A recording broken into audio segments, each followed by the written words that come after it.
এটা পাই নাই, ও পায় আমি পাই না কেন, ওর চাকরি হয় আমার হয় না কেন, ওর ব্যবসায় লাভ আমার লস কেন, ওর বউ সুন্দরী আমার টাকা লাগেন, আছে না নাই?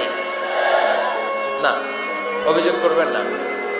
আপনি যে অবস্থানে থেকে অখুশি, আপনি যেই অবস্থানে থেকে আল্লাহর কাছে অভিযোগ করতেছেন, আপনার এই অবস্থানে আসার জন্য অনেকে আল্লাহর কাছে দোয়া করতেছে, ঠিক কিনা?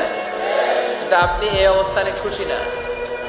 অনেকে এই অবস্থানে আসতে চায়, তাদের স্বপ্ন যে তারা একদিন আপনার স্থানে আসবে, কিন্তু আপনি আপনার জায়গায় থেকে খুশি না।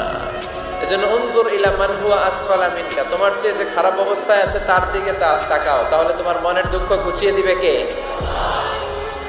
আপনার চেয়ে যে খারাপ অবস্থানে আছে তার দিকে দেখেন কি অবস্থা।